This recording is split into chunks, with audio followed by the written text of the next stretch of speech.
ಬೆಂಗಳೂರು ಉತ್ತರ ಲೋಕಸಭಾ ಕ್ಷೇತ್ರದ ಕಾಂಗ್ರೆಸ್ ಅಭ್ಯರ್ಥಿ ರಾಜು ಗೌಡ ಸುದ್ದಿಗೋಷ್ಠಿಯನ್ನ ನಡೆಸಿ ಈಗ ಪ್ರಧಾನಿಗಳಿಗೆ ಪ್ರಶ್ನೆಗಳ ಸುರಿಮಳೆಗೆದ್ದಿದ್ದಾರೆ.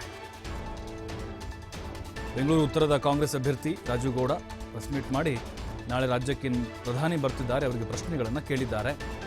ಬೆಂಗಳೂರಿನಲ್ಲಿ ನೀರಿನ ಸಮಸ್ಯೆ ದೊಡ್ಡದಾಗಿದೆ, ಜನರು ಕುಡಿಯುವ ನೀರಿಗಾಗಿ ಪರದಾಡ್ತಿದ್ದಾರೆ. ಮೇಕೆದಾಟಿಗೆ ಪ್ರಪೋಸಲ್ ಕೊಟ್ಟಿದ್ದೆವು, ಪರಿಸರ ಇಲಾಖೆ ಅನುಮತಿ ಸಿಕ್ಕಿಲ್ಲ. ಕೃಷ್ಣಾ ಟ್ರಿಬ್ಯುನಲ್ ಆಗಿ 10 ವರ್ಷ ಆಯಿತು, ಗೆಜೆಟ್ ಯಾಕೆ ಹೊರಡಿಸಿಲ್ಲ? ಅಪ್ಪರ್ ಭದ್ರಾಗೆ 5300 ಕೋಟಿ ಘೋಷಣೆ ಮಾಡಿದ್ದೀರಾ ಅಲ್ವಾ, ಬಿಡುಗಡೆ ಯಾವಾಗ ಮಾಡ್ತೀರಿ? 15ನೇ ಹಣಕಾಸು ಆಯೋಗದ ರಿಪೋರ್ಟ್ ಏನಾಯಿತು ಅಂತ ರಾಜು ಗೌಡ ಪ್ರಶ್ನೆ ಮಾಡಿದ್ದಾರೆ.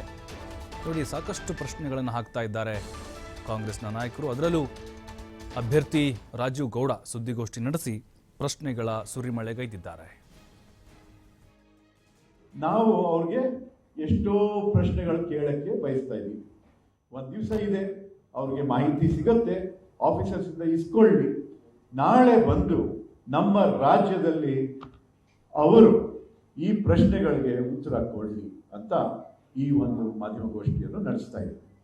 ಮೊದಲನೆಯ ಪ್ರಶ್ನೆ, ಬೆಂಗಳೂರಿನಲ್ಲಿ ವಾಟರ್ ಕ್ರೈಸಿಸ್ ಇದೆ, ನೀರಿನ ಒಂದು ದೊಡ್ಡ ಸಮಸ್ಯೆ ಆಗ್ತಾ ಇದೆ.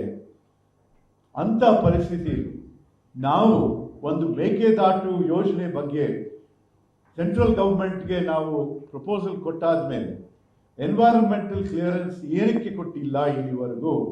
ಬೆಂಗಳೂರು ಜನರ ನೀರಿನ ಕ್ರೈಸಿಸ್ ಬಗ್ಗೆ, ನೀರಿನ ತೊಂದರೆಗಳ ಬಗ್ಗೆ ನಿಮಗೆ ಕಾಳಜಿ ಇಲ್ವಾ ಅಂತ ಒಂದು ಮೊದಲನೇ ಪ್ರಶ್ನೆ.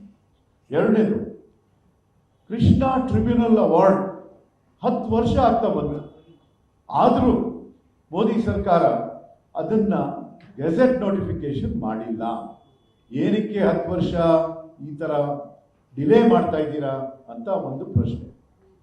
ಮೂರನೇ ಪ್ರಶ್ನೆ, ನಮ್ಮ ಅಪ್ಪರ್ ಭದ್ರಾ ಪ್ರಾಜೆಕ್ಟ್ ಬಗ್ಗೆ ನಿರ್ಮಲಾ ಸೀತಾರಾಮನ್ ಫೈನಾನ್ಸ್ ಮಿನಿಸ್ಟರ್ ಅವರು ಬಜೆಟ್ನಲ್ಲೇ ಎಷ್ಟೋ ಸಾವಿರ ಕೋಟಿ ಕೊಡ್ತೀವಿ ಅಂತ ಘೋಷಣೆ ಮಾಡಿದ್ರು.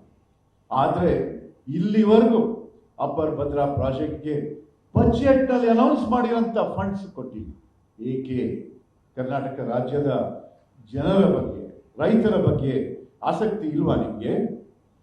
ನಾಲ್ಕನೇ ಪ್ರಶ್ನೆ, ಹಣಕಾಸು ಆಯೋಗ ತಮ್ಮೆಲ್ಲರಿಗೂ ಗೊತ್ತು, 15ನೇ ಹಣಕಾಸು ಆಯೋಗದ ಮೊದಲನೇ ರಿಪೋರ್ಟ್, ಇಂಟರಿಮ್ ರಿಪೋರ್ಟ್ ಅಲ್ಲ, 1 ವರ್ಷದ ಫೈನಲ್ ರಿಪೋರ್ಟ್ನಲ್ಲಿ ಕರ್ನಾಟಕ ರಾಜ್ಯಕ್ಕೆ ತೆರಿಗೆ ಕಮ್ಮಿ ಬರ್ತಾ ಇದೆ.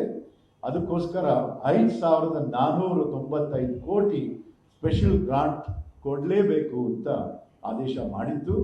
ಆದರೆ ಫೈನಾನ್ಸ್ ಮಿನಿಸ್ಟರ್, ನಮ್ಮ ರಾಜ್ಯದಿಂದ ಆಯ್ಕೆ ಆಗಿರುವ ನಿರ್ಮಲಾ ಸೀತಾರಾಮನ್ ಅವರು ಸಂಸತ್ನಲ್ಲಿ ಏನು ಹೇಳ್ತಾರೆ, ಫೈನಾನ್ಸ್ ಕಮಿಷನ್ ಏನು ಆದೇಶ ಮಾಡುತ್ತೆ ಅದನ್ನ ಇಂಪ್ಲಿಮೆಂಟ್ ಮಾಡ್ತೀವಿ, ಖಂಡಿತ ಮಾಡ್ತೀವಿ ಅಂತ ಹೇಳ್ಕೊಂಡು ಬಂದವರು ಇದನ್ನ ಮಾಡಿಲ್ಲ, ರೀಕನ್ಸಿಡರ್ ಮಾಡಿ ಅಂತ ಆ ಒಂದು ನೆಪದಿಂದ ನಮಗೆ ಅನ್ಯಾಯ ಮಾಡಿದ್ದಾರೆ. ಏನಕ್ಕೆ ಈ ತರ ಫೈನಾನ್ಸ್ ಕಮಿಷನ್ ಬಹಳ ಅಧ್ಯಯನ ಮಾಡಿ ಈ ತರ ಒಂದು ರೆಕಮೆಂಡೇಶನ್ ಮಾಡಾದ್ಮೇಲೆ ಏನಕ್ಕೆ ನೀವು ಅದು ಕೊಡಲಿಲ್ಲ ನಮಗೆ? ಕರ್ನಾಟಕದ ಏನು ತಪ್ಪಿದ್ರಲ್ಲಿ ಅಂತ ನಮ್ಮ ಪ್ರಶ್ನೆ. ಅದ್ರ ಜೊತೆ ನಮ್ಮ ಪೆರಿಫೆರಲ್ ರಿಂಗ್ ರೋಡ್ ಇರ್ಬೋದು, ಅದಕ್ಕೂ ಹಣಕಾಸಿಗೆ ಏನು ಬರಬೇಕಾಗಿತ್ತು, ಅನುದಾನ ಏನು ಬರಬೇಕಾಗಿತ್ತು, ಬಂದಿಲ್ಲ. ಎಷ್ಟೋ